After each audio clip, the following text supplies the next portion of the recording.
નમસ્કાર, હું નીતાબેન પટેલ, સુરત શહેર મહિલા પ્રમુખ. છેલ્લા 8 વર્ષથી આમ આદમી પાર્ટી સાથે જોડાયેલી છું. 2021માં વોર્ડ નંબર 28 થી હું પોતે ઇલેક્શન આ વિસ્તારમાંથી લડી હતી ઓબીસીની સીટ પર.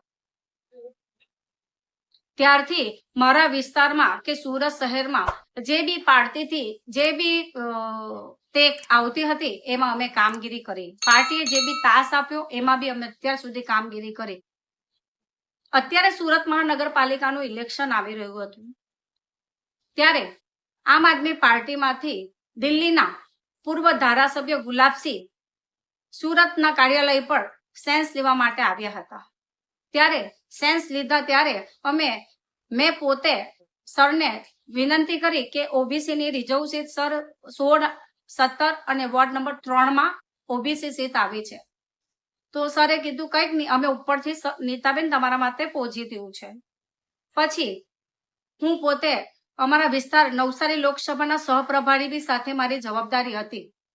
નવસારી લોકસભામાં ગણદેવી, જલાલપુર, નવસારી આ બધે અમે ત્યાં કાર્યક્રમમાં લોકોના ઉમેદવારોના સેન્સ લેવા માટે હું ગઈ. પછી પાછી આવી ત્યારે અમારા પાર્ટી કાર્યાલય પર રામભાઈ ધડુ અને શહેર પ્રમુખ ધર્મેશભાઈ બંદેરી એમણે અમને સેન્સ લેવા માટે અમારા પાર્ટી કાર્યાલય પર બોલાવ્યા. હું અને મારા મિસ્ટર બંને પાર્ટી કાર્યાલય પર ગયા અને વાત કરી કે અમારે 16, 17 અને 3 નંબર પરથી ઓબીસી સીટ છે એ સીટ પરથી અમારે લડવું છે. સરકાર દ્વારા 28% ઓબીસી અનામત સીટો આવી હતી.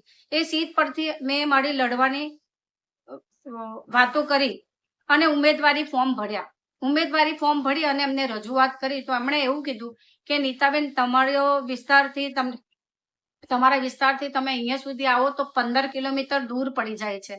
મેં કીધું કે તમે જલ્દીથી કહેશો તો હું મારું રેસિડન્સી ત્યાં ફેરવી લઉં. એમનો કઈ જવાબ પછી આવ્યો નહીં. અમે તમને જણાવશું. પછી બીજી વાર પાછા અમે મનોજભાઈને કાર્યાલય પર મળવા માટે ગયા કે મનોજભાઈ મારે ઓબીસીની રિઝર્વ સીટ આવી છે. હું સુરત મહિલા પ્રમુખ તરીકે મેં કામગીરી કરી.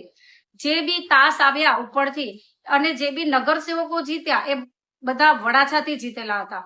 જે બી પ્રોગ્રામ કર્યા એ બી વરાછા વિસ્તારમાં કર્યા, ન કે ઉધના કતાર, લિંબાયત કે મજૂરા એ વિસ્તારોમાં કોઈ પ્રોગ્રામ અત્યાર સુધી થયા નહીં.